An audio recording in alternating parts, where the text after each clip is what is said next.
clase pasada hablábamos de lo que es la madurez espiritual, que técnicamente la madurez espiritual lo vamos a entender como el practicar la palabra de Dios. Vivir cumpliendo la palabra de Dios en nuestras vidas, permanecer en el Señor, ¿verdad? Entonces, habíamos hablado de eso. Entonces, madurez espiritual es el proceso en el que yo me voy conociendo más del Señor Jesucristo, de su persona, de quién es Él, a través de tener acuérdense que platicábamos espiritualidad contemplativa, donde yo me tomo un tiempo para estar con el Señor, pero a su vez lo voy a irradiar hacia mi prójimo a través de una madurez emocional. Una madurez emocional habla de aprender a controlar mis emociones, a tener un corazón limpio, un corazón puro, y ahorita vamos a ver más por eso. Entonces, este proceso empieza obviamente cuando recibimos al Señor. Muchos notamos ese cambio, pero ese cambio no se queda ahí, tiene que empezar un proceso, y ya también entra nuestra voluntad, entra nuestra parte en la que tenemos que trabajar. Hablábamos de la parábola donde Jesús sana al ciego con lodo, ¿recuerdan? Marcos 8, 22 al 25. Y esta persona, a la persona que sanó Jesús la primera vez, él dice que Jesús pone el lodo en sus ojos y decía, veo como árboles.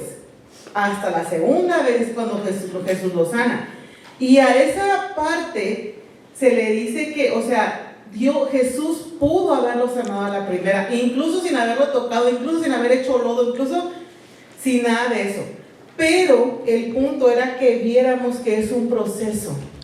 Al decir que él veía a las personas como árboles, era como simples útiles, simples cuestiones utilitarias, como mobiliario, como personas o como seres nada más ahí que no tenían un sentimiento, una emoción, un espíritu. Y a veces caemos cuando traemos esta inmadurez en ver a las personas así como útiles, como si no me beneficia no me acerco, o no les damos el valor de que son hijos también de Dios, de que son personas con emociones, con sentimientos, con procesos, y que debemos verlos con compasión. Ahora, hablábamos de que existen 4 factores, bueno, en este caso son 5, pero 4 principales, que interrumpen la madurez que empieza cuando recibimos al Señor. La primera era que anulamos la eficacia de la palabra de Dios por tradiciones y experiencias. Técnicamente, desobedecemos la palabra de Dios, porque cuando nos dice, perdónanos como también nosotros perdonamos a que nos ofenden, es que ¿cómo lo voy a perdonar? Es que eso que me hizo, ¿no? O ¿por qué voy a cambiar si yo así soy? ¿Cómo voy a tratar de ser generoso si yo siempre he sido ahorrativo? A mí me enseñaron a cuidar el dinero. ¿Cómo voy a tratar de compartir o de dar si yo siempre he necesitado? A mí nadie me ha ayudado nunca. Y buscamos 1000 y unas excusas para obviamente no cumplir la voluntad de Dios. Es que yo trato de perdonarlo, pero esta persona no se deja. Y si me acerco y me vuelve a lastimar. Y sí, hay gente que a veces somos puercoespines, que nadie se nos puede acercar porque lastimamos, ¿verdad?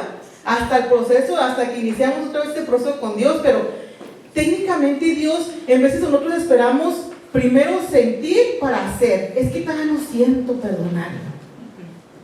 Y es que no se trata de sentir, se trata de obedecer. En el proceso de sanidad en el alma, de sanidad en lo que maneja la Biblia, es primero obedecemos, luego sentimos. Así es como trabajamos. Primero obedeces.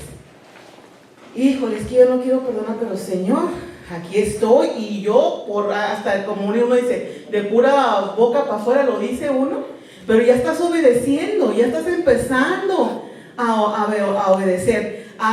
Jesús mismo estuvo con esa situación. Él no sentía ganas de ir a la cruz, por eso tenía ese sufrimiento emocional y mental en el Getsemaní. Jesús estaba sufriendo emocionalmente previo a, pero él dice, dice, si es posible, Señor, pasa de mí esta copa. O sea, que dice, Señor, papá, por favor, o sea, yo sé a lo que voy a enfrentar. Jesús desde el día 1 que vino a rebajarse al mundo, Él ya sabía cuál era su propósito. Imagínate crecer sabiendo que tenías que morir y en qué tipo de muerte. Y para acabarla, por gente que siempre estuvo peleando contra Él, que siempre lo estuvo criticando, que lo estuvo... Y sabía invertir tiempo en ese discípulo que Él ya sabía que le iba a traicionar. O sea, imagínate, por eso Jesús, siendo humano en el Getsemaní, dice: Padre, si es posible, pasa en esta copa. Pero Él sometió su voluntad, sometió su deseo, sus sentimientos, los sometió a la voluntad del Padre y dijo: pero hágase tu voluntad y no la mía. Entonces Jesús entiende perfectamente esto. Ahora, y les platicaba el caso de los judíos que decían que no iban en Mateo 15, 4 al 9, donde los judíos, Jesús les dice que anulan ustedes el mandamiento de ayudar a honrar a sus padres, porque dicen que van a... ¿En cuál página es? No lo encuentro. Es de la semana pasada. Sí, estoy repitiendo lo de la semana pasada en página. Resumiendo. Volviendo. Es el punto número 1 del número 2 romano. No me acuerdo la página. Pero el punto es de que Jesús aquí les está diciendo: ustedes se creen como que muy cumplidores de la ley y les están diciendo que no pueden honrar a sus papás, porque en la cultura judía los hijos ayudaban económicamente a los padres cuando ya eran mayores. Entonces ellos decían que por seguir sus leyes religiosas no ayudaban a los papás. Y dejaban que los papás casi que mendigaran o pasaran hambres, solo porque ellos querían cumplir la tradición religiosa, o decían que era por ser generosos con Dios y no con sus padres. Y Jesús les dice: hipócritas. O sea, ¿cómo estás haciendo según tú? Lo estás amoldando a tu cultura, a tu tradición humana, pero no estás cumpliendo el mandamiento de la ley. Entonces, a eso se refiere que es la inmadurez, que no obedezco. Entonces, el modelo de sanidad de la inmadurez emocional e espiritual es que primero obedecemos y después sanamos. Hay muchas corrientes, incluso en la iglesia actualmente, unos que dicen que el infierno ya no existe, entonces que la salvación no se pierde. Pero si tú te pones a leer, realmente sí se puede perder. La recibes por gracia, no merecemos, no lo haces, pero tienes que cuidarlo. ¿En qué me baso para decir ese argumento? Cuando llegan estas personas a tocar a las puertas y que le dicen: Señor, Señor, en tu nombre echábamos fuera demonios, en tu nombre hacíamos esto y el otro. Y Jesús les dice: apartados de mí, yo no los conozco. O sea, no soy duro y es fuerte, pero el que yo venga a la iglesia no significa que Dios me conozca. Tenemos que tener una relación personal con el Señor. No es una letanía religiosa de hacer una cosa mística y que poner incienso. No. Es de un corazón sincero hablando con su Padre. Señor, aquí estoy, mira, estoy hecho garras, mira, hoy me fue de la patada, mira, perdóname porque me equivoqué. Dije que no iba a mentir y ya lo volví a hacer, perdóname, Señor. Pero que te tomes un tiempo, o que incluso llegues y: Señor, no sé qué decir, pero aquí estoy. Háblame. Quiero escuchar. En veces escuchaba un pastor que decía: es que no, Señor, no me escuchas, no me hablas. Y le dice: sí te hablo, pero tú no me dejas hablar. Tú siempre estás hablando. Siempre estás pensando, pidiendo. O sea, que Dios no está en contra de oraciones donde nosotros le solicitamos. Él sabe que es nuestro Padre. Y Él dice que es nuestro Padre, un buen Padre que sabe dar buenas dádivas a sus hijos. Pero también Él quiere relacionarse con nosotros. Y es donde Dios nos va a conocer. Por eso dice Jesús también en el Sermón del Monte que te apartes y en tu aposento busques al Señor, busques esta relación con Él.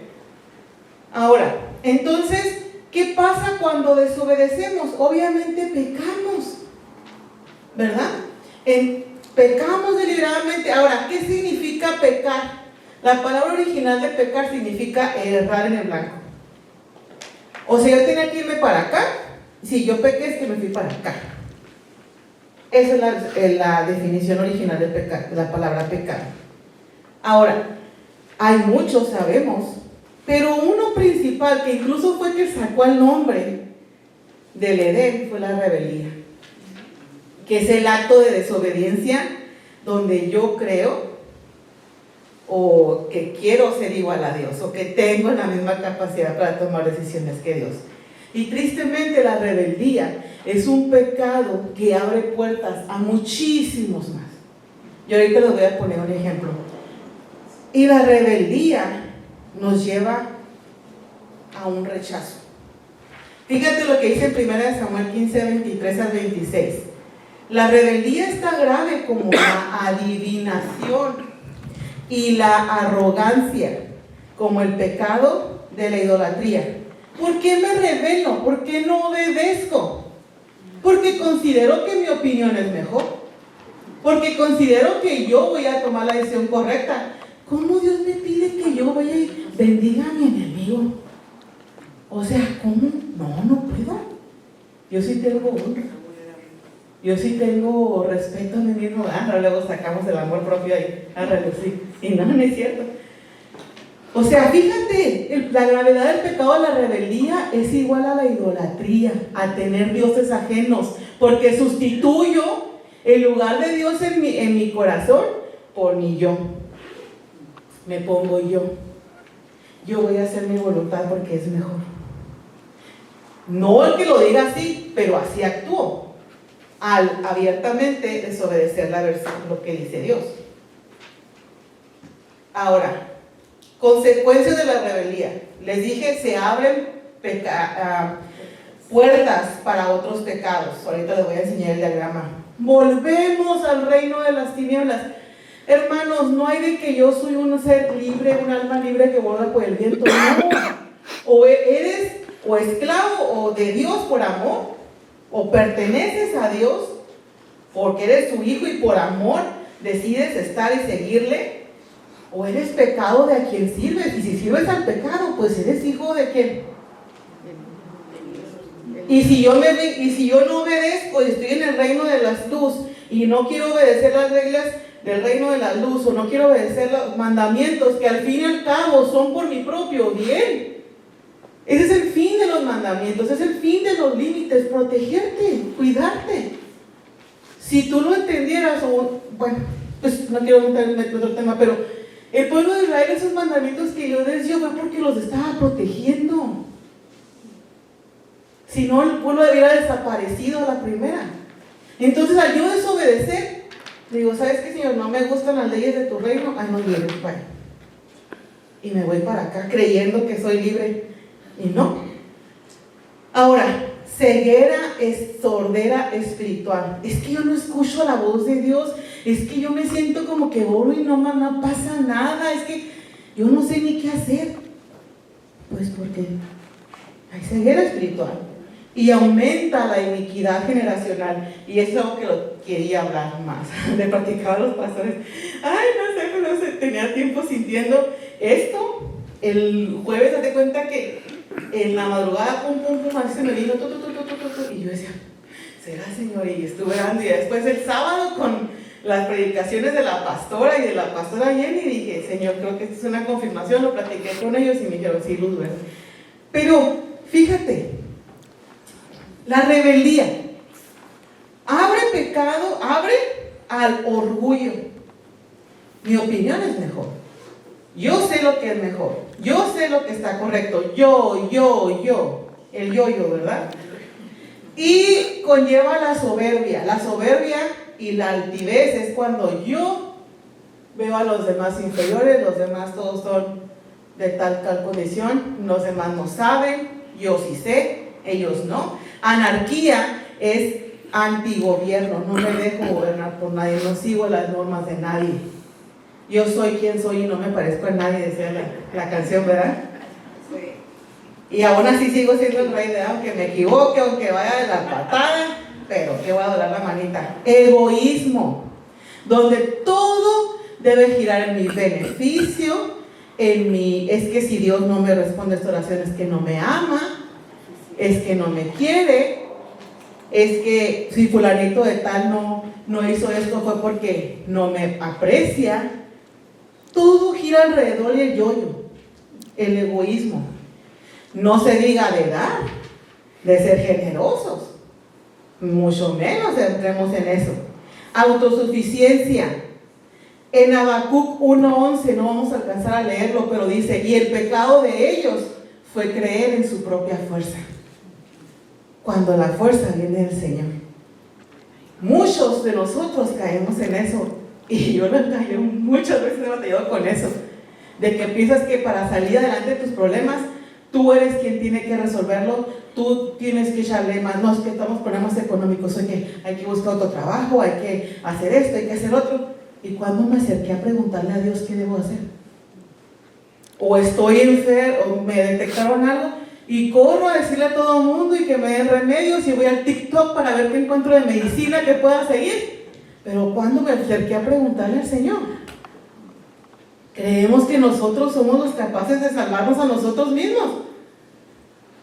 Ahora, perversión sexual. La rebeldía se considera como un tipo de hechicería y abre una puerta enorme a mucha perversión sexual. Yo aquí nada más puse 3: fornicación y adulterio, la homosexualidad, el homosexualismo, que ahorita técnicamente el homosexualismo es de las máximas expresiones de rebeldía contra Dios, porque tú le dices, tú te equivocaste, yo debí haber sido tal sexo.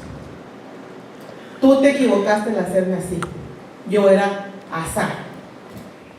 Por eso es una cuestión difícil de que las personas puedan salir de esto. No imposible, pero tienen que renunciar a la rebeldía. El hedonismo, el buscar el placer. Ya no quiero hablar más de esto, porque hay cosas tan horribles que están pasando y abiertamente lo están publicando hasta en las revistas de moda, que es horrible. El hedonismo fue el pecado que hizo que Grecia cayera como imperio. La perversión sexual, el buscar esto. Por culpa de este pecado surgen todas las enfermedades venéreas, por ahí vienen. No más con eso les digo. Hedonismo es la búsqueda del placer sobre todas las cosas. Voy a buscar placer. Y ahora, qué delicado. Y no puse aquí otros pecados como pornografía, como la masturbación, que ahorita ya son cosas que niños pequeñitos están teniendo problemas con eso. ¿Por qué? Porque desobedecen a lo que sí pueden ver en las pantallas que los papás les dejan para que no den lata, y ¡pum!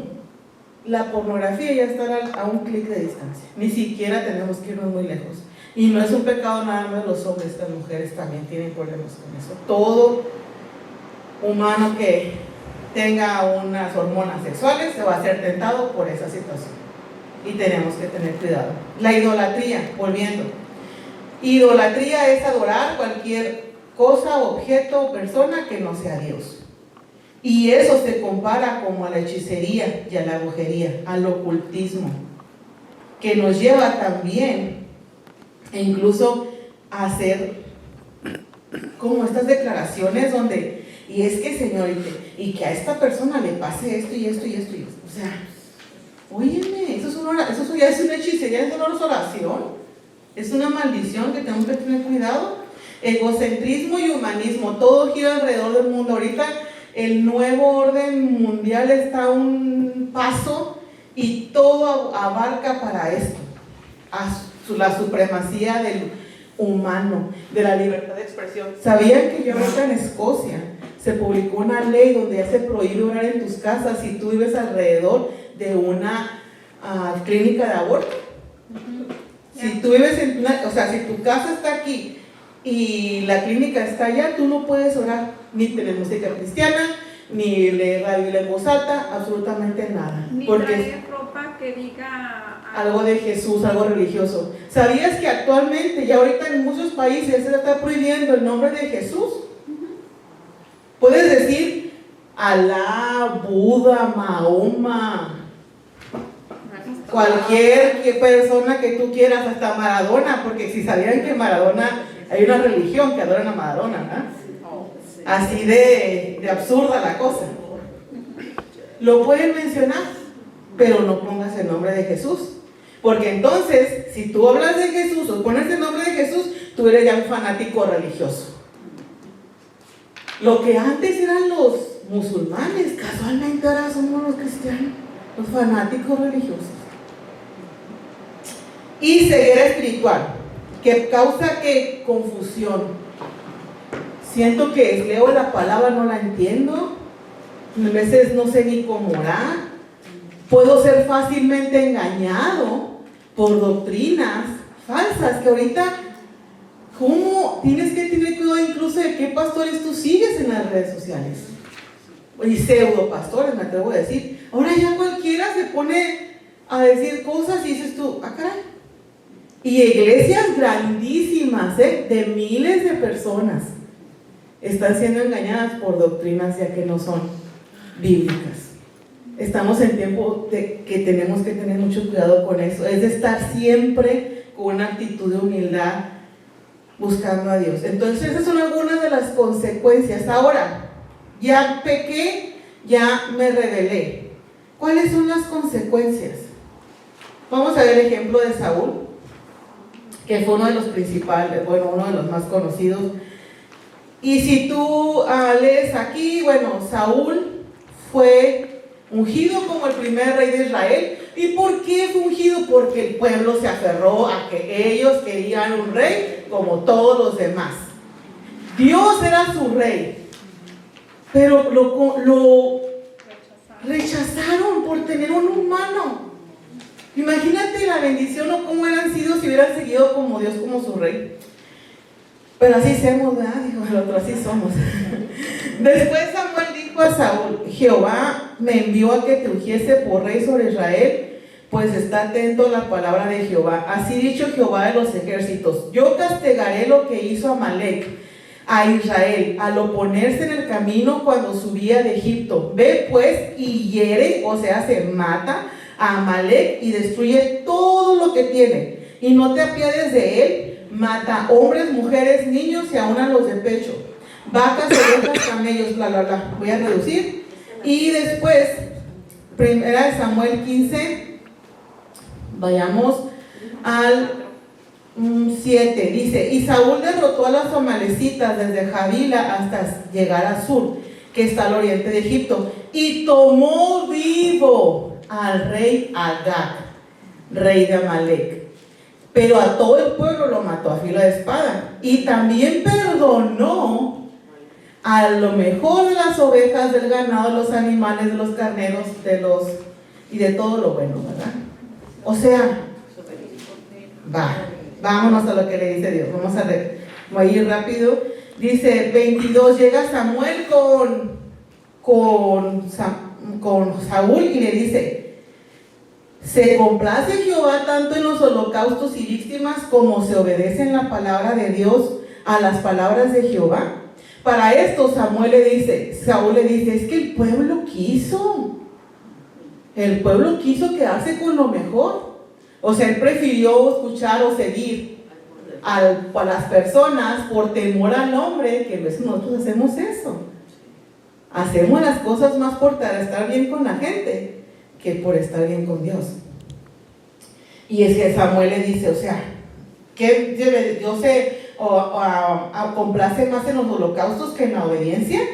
Ciertamente obedecer es mejor que los sacrificios, y el prestar atención que la grosura de los carneros, porque como pecado la adivinación, la rebelión, y como ídolos e idolatría la obstinación. Por cuanto tú desechaste la palabra de Jehová, él también te ha desechado para que no seas rey.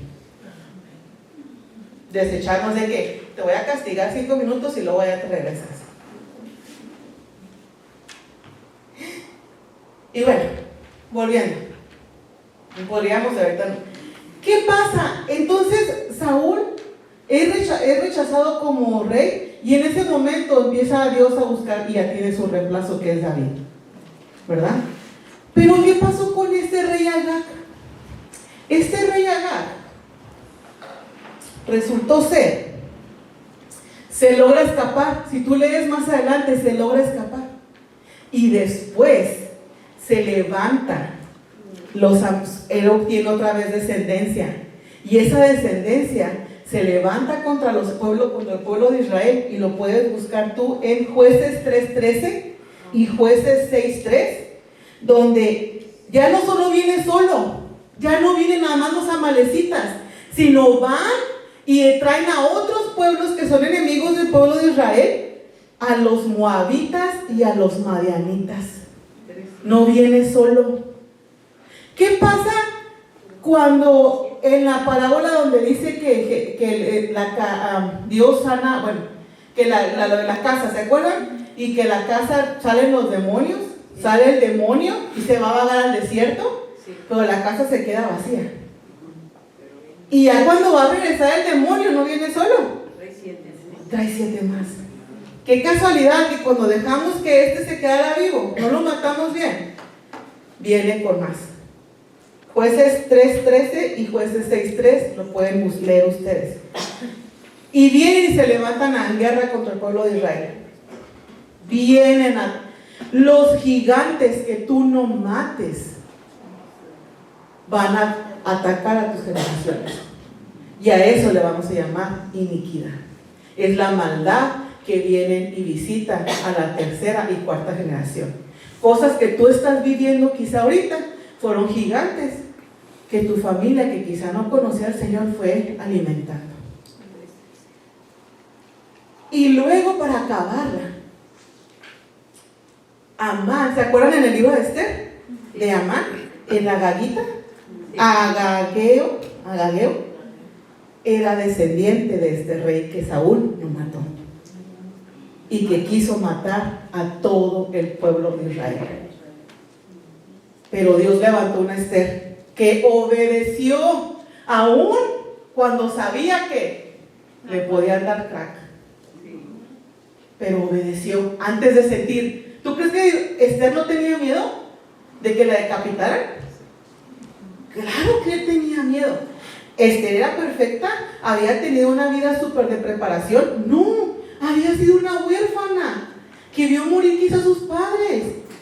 No era una mujer que fue tomada como esclava, o sea, fue llevada a la fuerza al castillo. Ella no quería en sus planes ser esposa de este rey, pero decidió obedecer a pesar de todo, a pesar de sus sentimientos. Ella pudo haber dicho: yo estoy enojada con el Dios de Israel. Estaba viviendo cómodamente en el palacio de un rey que adoraba a otros dioses, y ella pudo haber dicho: ahora mis dioses van a ser estos, porque ahora sí tengo una buena vida. De no tener quizá más que un vestido, ahora tenía los que ella quisiera, y tenía sirvientes y tenía comida. Pero ella decidió obedecer a Dios antes que su bienestar y antes que sus sentimientos. Y porque hubo una Esther, gracias a Dios, se erradicaron a los amalecitas. Y también, a una parte, también encontramos en el Primera de Crónicas 4:42 al 43, que se levantó durante el reinado del rey Ezequías, un rey que buscó a Dios. Durante su reinado se levantaron un grupo de simeonitas, de la tribu de Simeón, y ahora sí aniquilaron con todos los de Amalek, y Amalek dejó de existir. Pero tuvo que haber visto primero un rey que buscara obedecer la ley de Dios. Este rey mandó a traer la ley de Dios, los mandamientos, los rollos, y los leyó a todo el pueblo el primer día de su reinado. Claro que los puedes matar, claro que se puede romper. Amalek eran gigantes, se dice que eran de los hijos de los hombres. Había teorías que eran hijos de descendencia de Adán con los ángeles caídos, hay teorías. Pero el punto es de que tienes que levantarte. Amén. Para matar a esos gigantes. Amén. Que te fastidian ahorita. Sí. y que puedan fastidiar a tu generación. Ok, es que yo no tengo hijos todavía. Levántate por tus hermanos, por tu familia, pero levántate. Porque hay que quebrantar esta iniquidad. Ahora, ¿qué vendría siendo la iniquidad? Bueno, aquí hay 4 conceptos de cómo viene en la Biblia. Dice, técnicamente es maldad e injusticia, depravación, maldades, malicia. Ahí están todas las formas. Iniquidad, algo torcido. La iniquidad es ese que es algo torcido. En hebreo, avá, iniquidad significa algo que agobia, algo que está encorvado, que es para doblar o que está torcido, que tuerce. Ahora, en griego es donde se lo encontramos en el Nuevo Testamento, y en hebreo los encontramos en el Viejo Testamento. Ahora, podríamos decir entonces,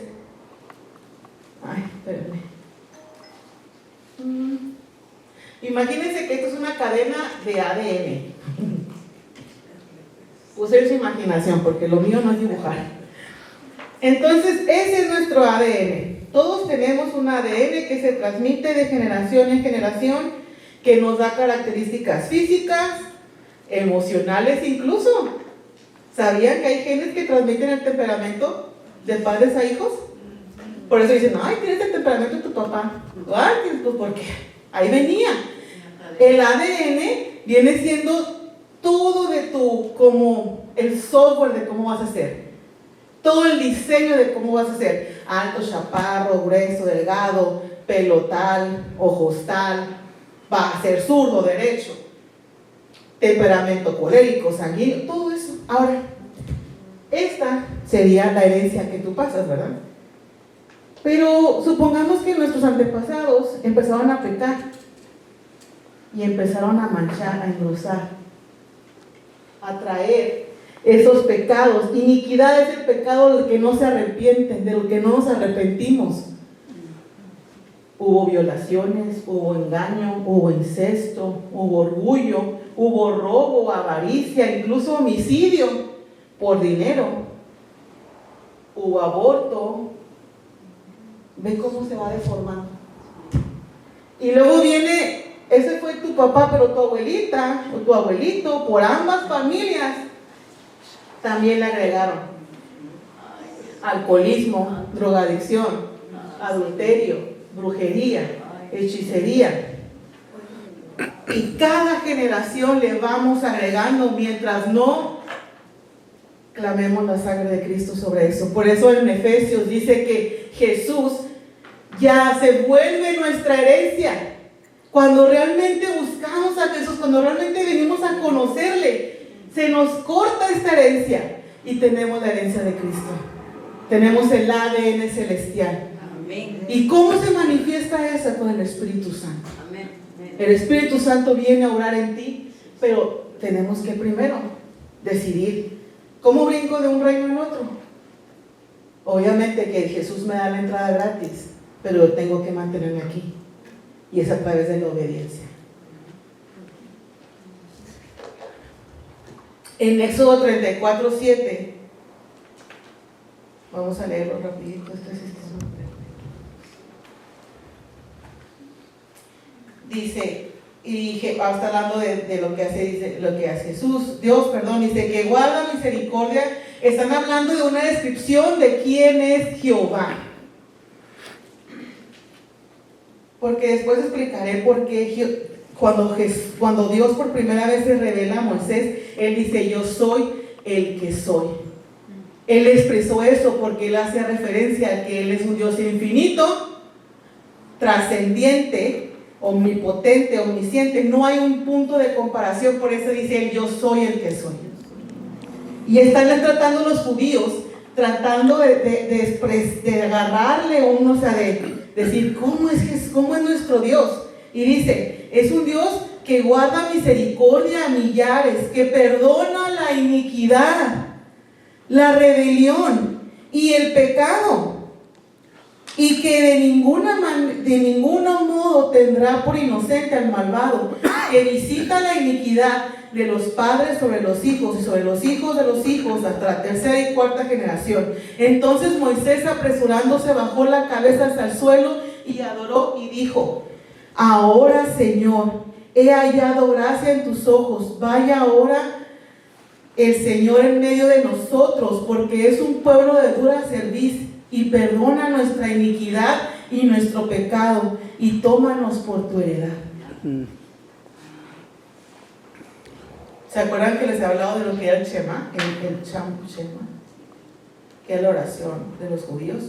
Parte de eso incluye. Aquí hay otros versículos donde ustedes pueden encontrar más sobre la iniquidad. Ahorita traemos el tiempo papo. Bueno, boleta. Dios perdona nuestras iniquidades.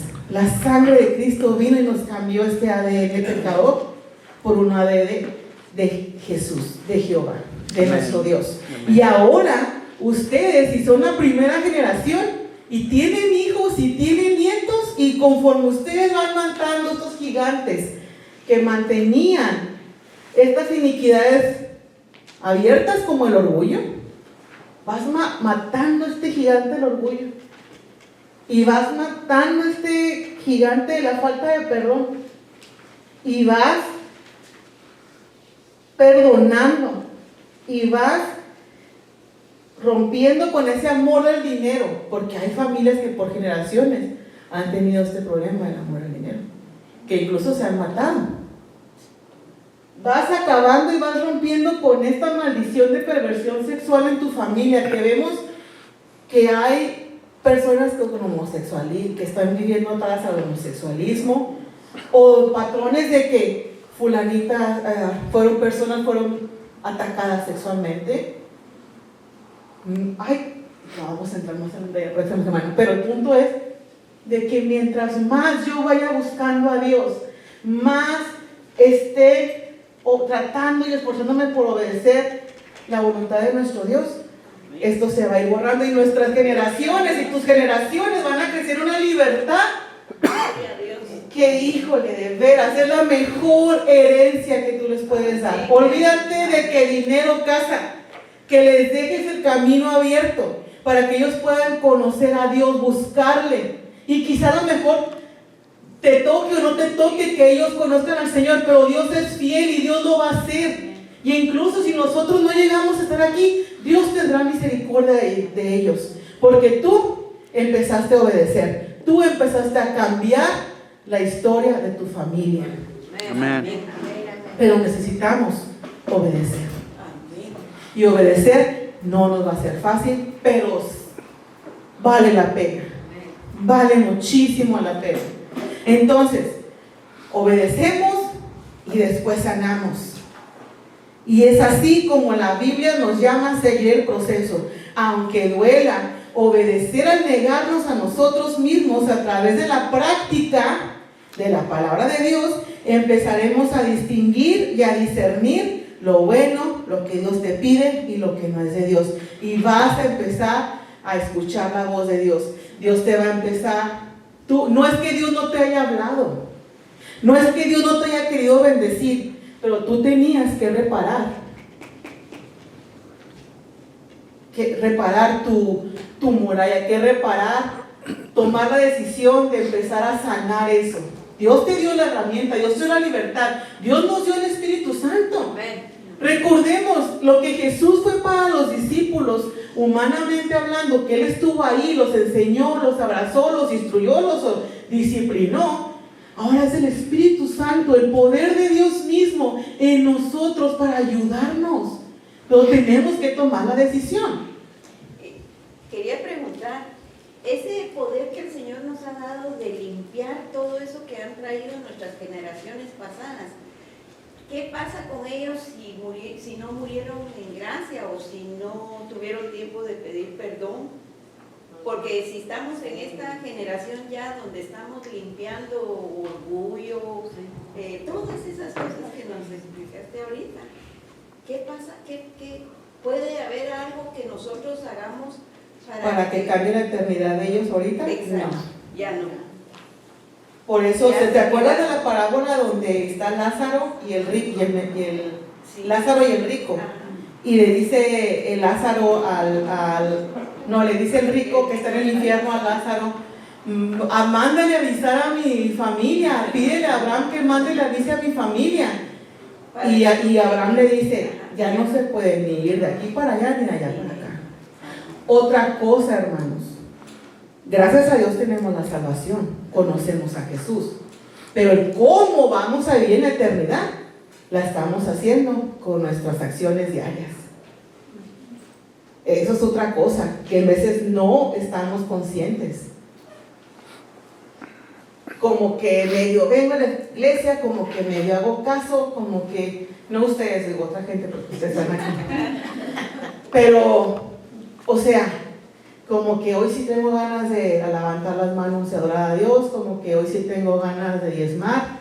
Recordemos, no diezmamos porque, ay, me lo están exigiendo, me lo están pidiendo, lo estás diezmando porque estás obedeciendo a Dios. Estás mostrándole, yo no tengo el amor de dinero porque aquí está lo que tú me has dado. Y no estoy hablando de cantidades, estoy hablando de actitud del corazón. Dios y tú sabrán cómo están sus finanzas. Pero el que tú estés renunciando el amor del dinero, a entregarle a Dios y no hagas cuentas de que para qué lo hacen, dice la Biblia, Jesús, lo que haga tu mano izquierda que no sepa la derecha. A los líderes, a ellos tendrán que dar cuentas por eso. Tu responsabilidad, nuestra, mi responsabilidad, honrar a Dios con todo lo que soy, incluyendo mis bienes. Ahora, hermana, pues sí, quisiera decirte que sí habría algo, pero al menos lo que nos dice, lo que nosotros no sabemos es lo que pasa esos minutos o segundos antes de que una persona fallezca. Y es donde yo creo que Dios en su misericordia, quizá hay mucha gente que se puede saber, pero es mi opinión. No hay nada bíblico que me diga que sí puede pasar o no puede pasar. Pero tú ora por los tuyos. Ya ahorita ya del pasado ya nada más para arrepentirte, pero no es de que tú puedas tener comunicación con esa gente, ni que interceder por la gente que ya falleció. Ya no hay nada. Pero qué glorioso saber que nosotros en este tiempo, que Dios te dé el privilegio de conocerle. Exacto, de conocerlo y O sea, de ir borrando todo eso para claro, para tus hijas, para tus nietas. E imagínate, si tú eres segunda generación de cristianos, más limpio y más estás heredando más fe, más libertad en lo espiritual. Si tú eres el primero, eres un abridor de brecha. ¿Sí sabes lo que es un abridor de brecha? Eran esas personas que en los ejércitos los mandaban al frente para que abrieran camino para poder atacar al enemigo. Quizá ustedes son primera generación y yo soy la segunda, gracias a Dios, pero usted es primera, es un privilegio porque es un pionero, donde va a haber maravillas. Y usted empiece a abrir y empiece a abrir, o sea, eso, ustedes son llamados a abrir eso. Daniela, quiero comentar algo. Y, por ejemplo, una persona que no tiene descendencia, no tuvo hijos, no está... Pero yo creo que una persona tal también puede romper maldiciones de sus hermanos, de sus padres que están en vida, como lo hizo José cuando entró a Egipto. Por José se pudo salvar todo, su papá y sus hermanos. Abrió, porque va abriendo brecha y está dando, en ese abrir brecha, abre oportunidad para que tus seres queridos encuentren el camino y sigan esa brecha, ¿no? Entonces también, porque a ver, estamos hablando de segunda, tercera generación, pero en el caso que una familia no tenga hijos, ¿cómo impacta? Impacta mucho. Por gente que no es de tu familia de sangre, pero que tú empieces a orar por ellos, por tus vecinos, por tus amistades. O sea, Dios nos ama a amar al prójimo. Y quizá más es pedir misericordia para que ellos puedan conocer a Dios en el tiempo que Dios así lo quiera. Pero si a lo mejor no hay nadie que ore por esa gente, para que la misericordia de Dios llegue, para que ellos puedan ver la luz de Cristo, entonces entramos tú y yo. No se trata solamente de la relación sanguínea. la familia de uno también la puede escoger, y eso es gente a la que tú decides amar y querer. Ajá. Entonces allí entra. Yo, por ejemplo, con mis alumnos también, yo hacía eso en México, y ahorita también estoy, Señor, que ellos te puedan conocer, los que no te conocen, que te puedan conocer, porque tú no sabes que quizá eres la única persona que está clamando por ellos, por su salvación. Entonces, hagámoslo. No es de que si yo no tengo hijos, eso no me hace que yo no pueda ser madre, porque madre es aquella que decide amar a las personas, de hacer ese amor. Hay mamás que no son mamás, no tienen ese amor de madre, y hay mamás que no parieron hijos, pero los adoptan y los crían y los levantan y les comparten hasta sus bienes. Eso para mí es una mamá. Una mamá es aquella que ama, que cuida, que levanta, que está ahí. Y no menosprecio a las que tienen el privilegio de serlo, pero me refiero a que si Dios te dio un corazón para amar, puede ser mamá y puede ser papá. Ahora, todo esto lo digo porque la finalidad de que tú y yo obedezcamos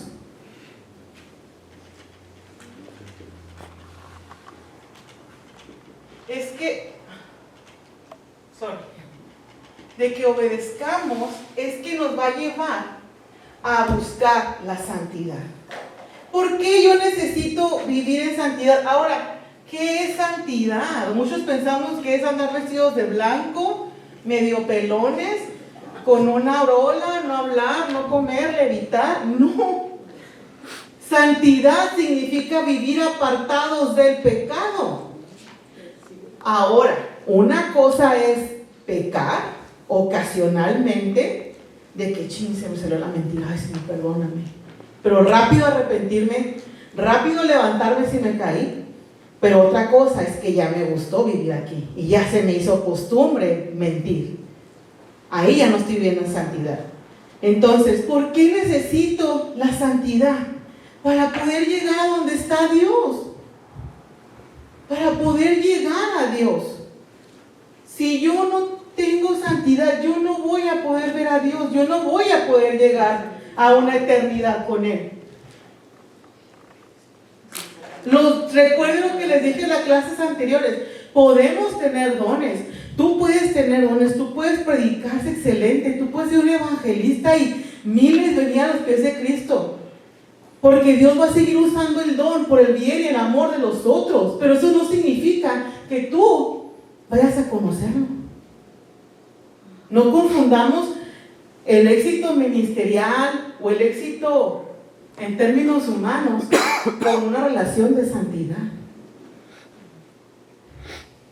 Ahora, ¿cómo voy a obtener esta santidad? Si yo me llevo a obedecer, obviamente es porque estoy buscando tener un corazón puro.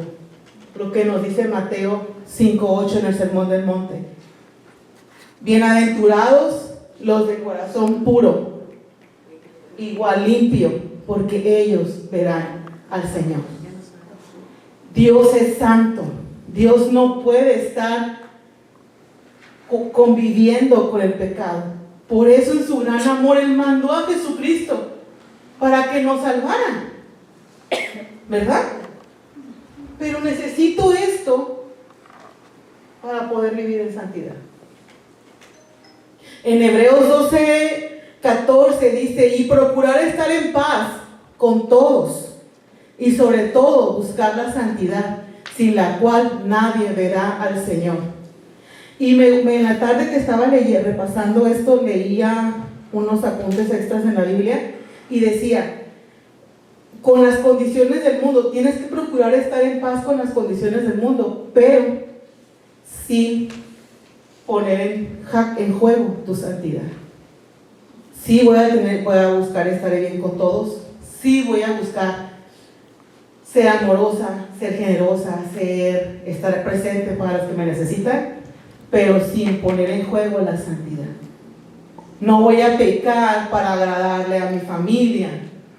No voy a pecar para caer bien en el trabajo, o para agradarle a mi pareja, a mi esposo o a mi esposa, o para no tener problemas con mis hijos.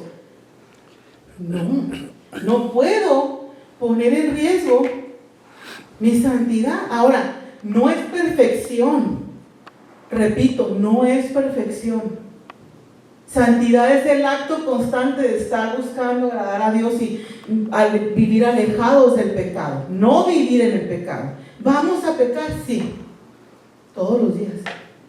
Por eso el sacrificio de Cristo es perfecto, de un cordero sin mancha, que limpió los pecados de nosotros pasados, presentes, y va a limpiar los futuros. Pero no significa que eso me dé libertad para pecar deliberadamente. Ok. Número 2. Hemos dejado de medir nuestro amor a Dios por el grado en que amamos a los demás. Y hemos hecho de nuestro cristianismo algo muy individual. ¿Sabes? Mi amor por el prójimo va a ser directamente proporcional al amor que yo le profeso a Dios.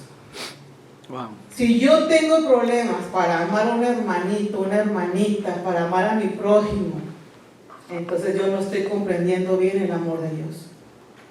Yo no lo entiendo bien, no estoy consciente de lo que el amor de Dios ha hecho por mí, que no me ha hecho capaz de dar de gracia lo que por gracia he recibido. Quiero que veamos un video para que vean o contextualicemos un poquito más.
video a mí siempre.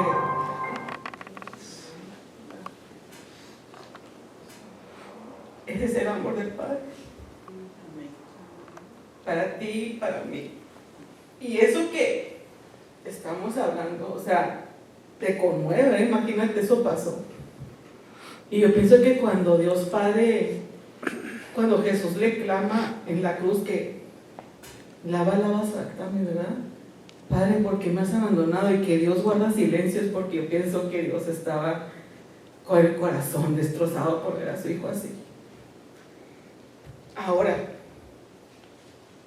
si ver ese amor que tú has recibido no te mueve a perdonar, yo creo que necesitas pedirle a Dios que te revele su amor, que te ayude a amar al prójimo. No lo van a merecer, nosotros no merecemos. Quizá la persona que te ofendió no va a merecer tu perdón, no va a merecer esa gente mala que consigue constantemente haciendo mal. No lo merecen, pero es por gracia. Así nosotros tenemos que dar de gracia lo que por gracia hemos recibido. En Mateo 22, 36 al 40 habla Jesús. Dice: Maestro, ¿cuál es el mandamiento más importante en la ley de Moisés? Jesús contestó: ama al Señor tu Dios con todo tu corazón, con toda tu alma y con toda tu mente. Ojo, maneja alma. Y este es el primer mandamiento y el más importante. Y dice, y hay uno segundo, igual de importante: ama a tu prójimo como a ti mismo. Cuando amamos, cumplimos la ley. Cuando amamos, obedecemos. Que otro video pues no nos alcanzar. Pero técnicamente eso es, hermanos. Si yo estoy batallando para perdonar, para amar al prójimo, es que realmente entonces no estoy entendiendo y no he sido más consciente del amor de Dios para mi vida. Le puedes dar hasta las 9, ¿eh? 3. Elevamos lo espiritual y desatendemos lo emocional con la famosa frase de todo es espiritual. Al yo decir que todo es volver todo espiritual, volver todo del diablo, me estoy quitando responsabilidad a mí misma sobre mi corazón, sobre mis emociones. Y en Efesios 4:30 dice: no entristezcáis al Espíritu Santo con la forma en la que viven. No dice Pablo, no deje que el diablo entristezca al Espíritu Santo. No lo entristezcas tú con tu manera de vivir. Recuerden que Él los identificó como suyos y así los ha garantizado para que sean salvos en el día de la redención. Este versículo pone la responsabilidad en el ejercicio de la fe sobre el creyente, no sobre los demonios. No, es mi responsabilidad cuidar mis actos, mi vida, para agradar a Dios. El apóstol Pablo dice también: libérense de toda amargura. No dice reprendan al diablo para que les libre de toda amargura. Él dice en otras partes, ¿verdad? Resistan al diablo y él huirá de vosotros. De las pasiones o de los pecados o la tentación sexual dice huye. No te dice pon a reprender ahí el deseo de pecar. No, te dice huye. Acción. Patitas, ¿para qué las quiero? ¿Verdad? Si me estoy cayendo en pecado por estar viendo el cable, desconecto el cable. Yo había unos conocidos que sacaban la tele del cuarto. Fueron prácticos. Hay que ser prácticos y proactivos para esto. Son cosas que están en las emociones, no en el espíritu. La furia, el enojo, las palabras ásperas, las calumnias y toda clase de malas conductas. Tú no vas a ver en los evangelios que Jesús liberará en demonios de enojo. ¿Tú escuchaste que Dios liberará algún demonio de enojo? ¿Algún demonio de falta de perdón? ¡Sal fuera, falta de perdón! ¿O un demonio de envidia? ¡Sal fuera, demonio de envidia! No, si hay demonios que otras cosas, ¿verdad? Que causan enfermedades y esas cosas, pero esto el cuidar mi corazón, mis emociones, es responsabilidad mía, que con la ayuda del Espíritu Santo voy a lograr controlar. Por eso dice también, y Dios no nos dio un espíritu de temor, sino de poder, que viene poder, la palabra que significa dunamis, que es como el poder de un tornado. O sea, yo no sé si ustedes vieron hace poco el huracán que hubo en Florida, pero pareció un tornado, o sea, impresionante. El poder del Espíritu Santo es parecido a eso, dunamis, dominio propio. Te dio la capacidad de autogobernarte. Nos dio esa capacidad a través de nuestro razonamiento y a través de la voluntad que te dio para que ejerzas. No es libre albedrío, porque si fuera libre albedrío, Dios sería injusto al haber un juicio al final de los tiempos, porque dice que vamos a ser juzgados por nuestras obras. Entonces, si hubiera sido un libre albedrío, ¿cómo que me das libertad y luego me vas a castigar por mis decisiones? Si yo tenía libertad de escoger lo que yo quisiera. Dios te dio de su voluntad. Pero por eso dice en Deuteronomio, pongo delante de ti la vida y la muerte, pero te pido que escojas vida. ¿Verdad? No te dice, dale bueno a la iglesia, acabo que no hay ninguna consecuencia. No nos dice eso. Ahora, ¿alguna pregunta? ¿No? Sorry. Digo, no le des renda suelta. Retiro lo dicho, renda suelta. Entonces, cuando yo empiezo a trabajar, tengo que empezar a trabajar en mis emociones. Un ejemplo que podemos ver del poder del Espíritu Santo obrando, ayudarte a tener dominio propio, es en Pedro. Vemos el apóstol Pedro antes del Espíritu Santo y andaba macheteando a los soldados, arrancó una oreja, se fue y les dijo maldiciones a las sirvientas que lo confundieron, y eso que él estuvo manis con Jesús. Pero después de que vino el aposento alto, después de la presencia del Espíritu Santo y de recibir el poder del Espíritu Santo, fue otro. Pero aún así siguió trabajando en sus emociones. Si tú lees en Hechos, cuando Dios lo manda a la casa de Cornelio, él se quiso poner remingoso. O sea, no, ¿cómo voy a ir con los incircuncisos pecadores? Pero Dios le dijo, toma de la visión de la manta, toma y mata y come. ¿Y qué hizo Pedro al final? Sometió sus emociones, sometió esa cultura que él traía, tradiciones judías, al dominio del Señor Jesús y a su voluntad, y entonces fue y llevó el evangelio a la casa de Cornelio y muchos fueron salvos. Y siguió trabajando.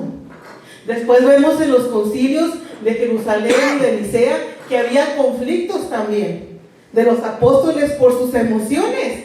No se separaron, iba a decir siquiera, ¿no? Bernabé y Pablo, porque Pablo no le gustó que aceptaran a Juan Marcos, que los había abandonado, y se separaron. Ellos tenían que estar trabajando en sus emociones también. Por eso yo creo que Dios conocía que Pablo era medio atravesadito y le dijo, ahí te va tu aguijón, hijo, date quieto. Si a veces hay problemas, situaciones que no se quitan en nuestra vida, pregúntate por qué.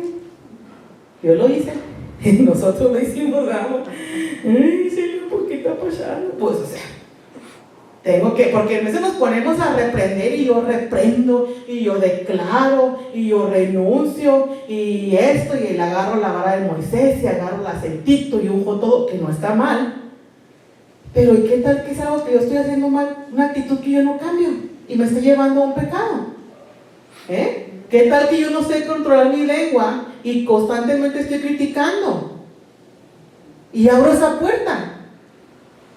Entonces hay que preguntarle al Espíritu Santo que nos diga cuál es. Entonces, no puedo dejar todo. Claro, puedo orar. Señor, ayúdame en esta actitud. Ayúdame a perdonar. Ayúdame a no criticar. Ayúdame a ser mejor persona. Pero tengo que ponerlo en práctica yo. No es que yo estoy esperando que alguien me libere por mí para que me libere. El sábado fue el día, pero pues al final vinieron, pues qué mala onda, ¿verdad? Pero aunque te liberen, es tu responsabilidad, como dijo el pastor, mantenerse libres.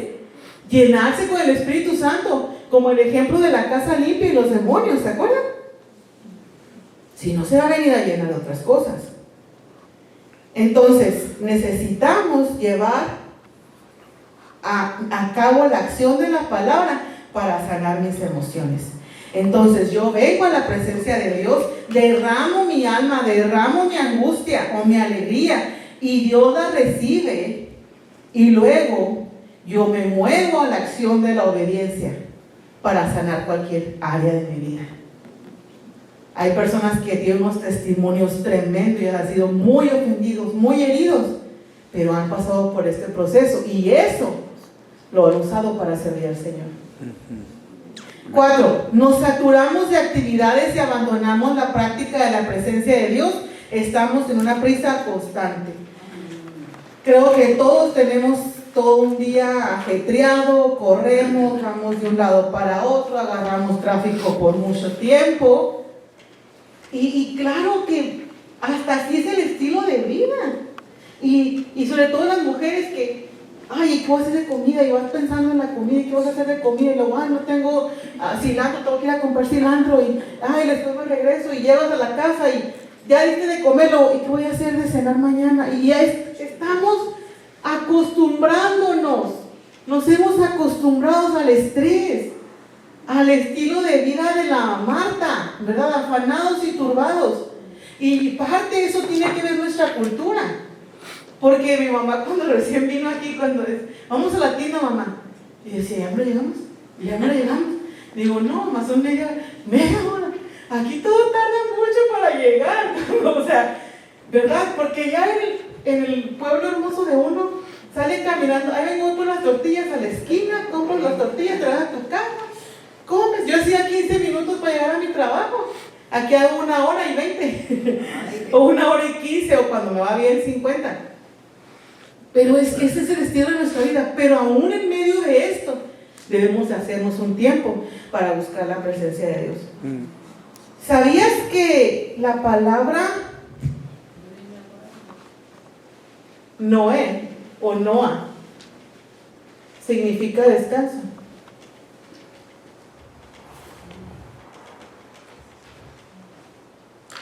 Y el descanso, ¿dónde estaba? Dentro del arca, ¿verdad? ¿Dónde estuvo Noé? Dentro del arca. Y el arca es nuestro Señor Jesucristo. Amén.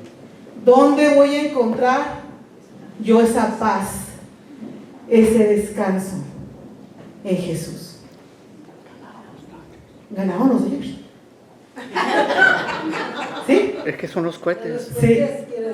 O ganaron o perdieron, pero algo pasó. Es el descanso.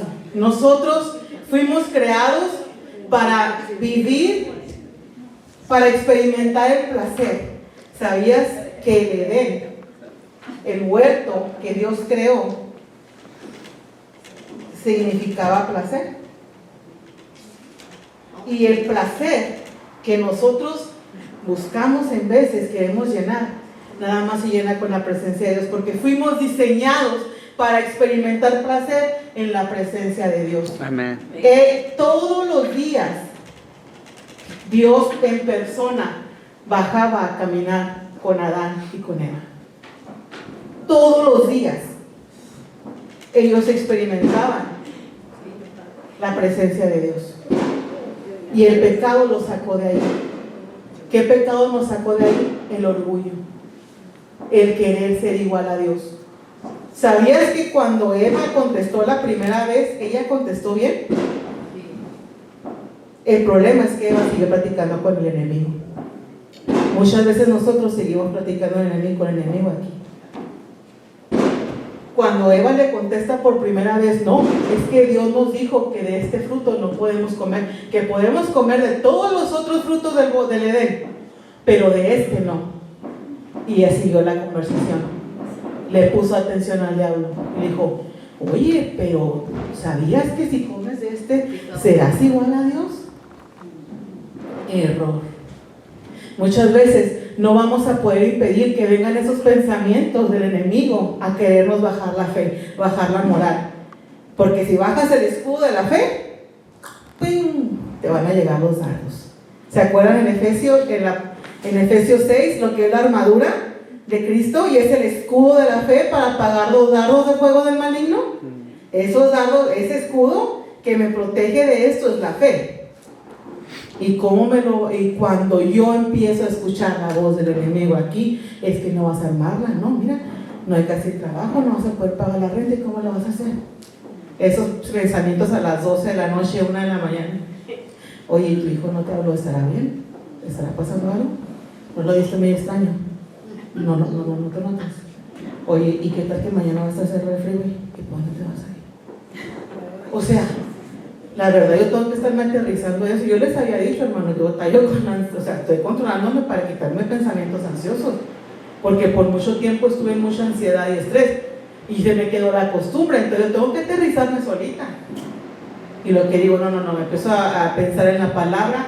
¿Cómo me voy a quitar eso? En pensar en todo lo puro, todo lo bueno, todo lo agradable, todo lo de buen nombre. En eso pensar, dice el apóstol Pablo. Tenemos que controlar también nuestros pensamientos. Quizá no puedo controlar el tráfico, pero sí decido qué voy a sostener aquí y qué voy a desechar. Fuimos creados para deleitarnos en la presencia de Dios. Eso significa Edén, placer.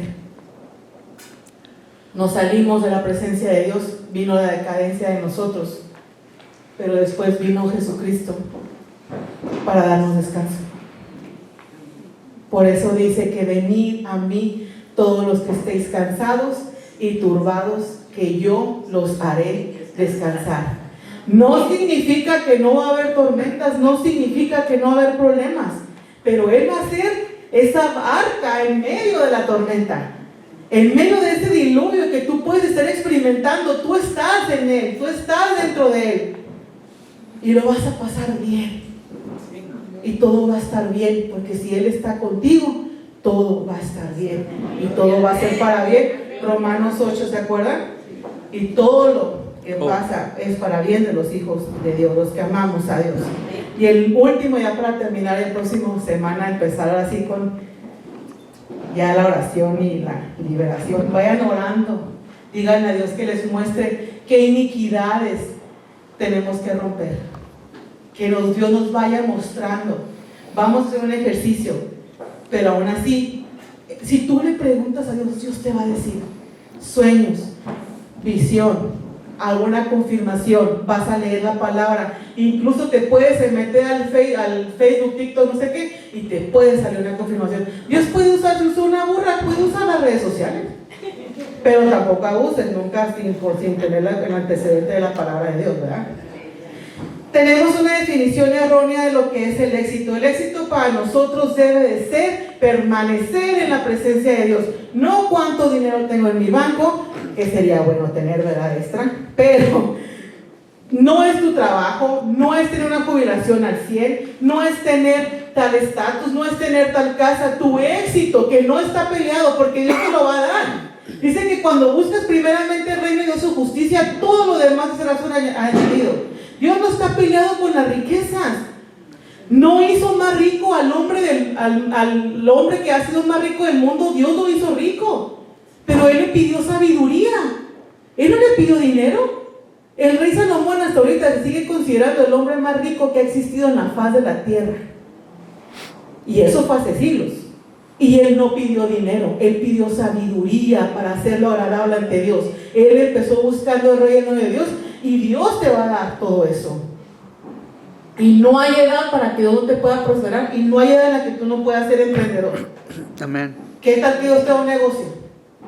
No hay edades. El general ese del Kentucky, decía una amiga, el del Kentucky Fried Chicken, el general Sanders se volvió millonario a los 70 años. Muchas veces trató de vender su pollo y nadie quiso, hasta que encontró uno que se lo quiso comprar y ¡pum! Es más, o él puso su negocio y ¡pum! No hay límites. ¿A Dios quién no va a frenar? Nadie. Entonces, tu éxito va a estar en permanecer, porque si permanecemos en Cristo, si permanecemos en la vida verdadera, vamos a dar fruto. Y vas a atesorar tesoros en el cielo, donde creo que la vida es muy corta para tomar malas decisiones que vayan a afectar mi eternidad. Vuelvo a repetir, la vida es muy corta aquí en la tierra para tomar malas decisiones, buscando, yendo tras de cosas cuando están afectando mi eternidad. ¿Sabías que si comparamos el oro y el polvo, ¿sabes cuál es más útil? ¿O cuál produce vida? El polvo. El oro tú no le puedes poner una semilla y no va a dar nada. No va a haber nada. Pero si al polvo le pones una semilla, va a dar vida. Mantengámonos con esa humildad. Mantengámonos pegados a Cristo. Porque vamos a producir vida, vamos a producir fruto. Entonces, ese es el éxito para nosotros. Permanecer en Jesús y llevar mucho fruto. Y créeme, incluso Dios va a solucionar tus problemas. Amén. Nosotros lo hemos experimentado, ¿verdad, amor? Acuérdate cómo lo entrenamos en la casa. Tú decías que no te creas. No, teníamos un problema de veras que nosotros veíamos que ya no iba a haber solución en la vida. Ya. Nos habíamos quedado con esa injusticia y ya así lo dejamos. Hermanos, ni siquiera lo peleamos. Y Dios nos defendió. Y Dios está a punto de concluir ese problema. Y no lo buscamos. ¿Sabes lo que empezamos nosotros a hacer aquí? A servir. Empezamos a servir y Dios empezó a tener cuidado de todas nuestras cosas. Amén. Así es. Él peleó lo que era indefendible. Amén. Entonces, hermanos, la clave es permanecer. Permanecer y dar fruto. Quizá te va a doler las podadas, porque después dice que Él poda a todas las ramas, pero a las que no dan fruto, al fuego. O sea, que te pode, y si te va a raspar, si te va a cortar, pues que produzca vida. Que ese dolor sea para traer bendición a los demás, para darle gloria a Dios allí, y va a valer la pena. Y nuestro mayor éxito va a ser que cuando lleguemos al cielo, Dios diga: bienvenido, mi siervo fiel. Esto, bienvenida Daniela, bienvenida Lolita, bienvenida Jolie, te estaba esperando. Esa es tu corona. Pero ¿sabes qué? Cuando llegue tu corona, tú la vas a poner en el piso. Porque tú quieres honrarlo aún ahí. Entonces, permanezcamos, hermanos. Amén. Amén.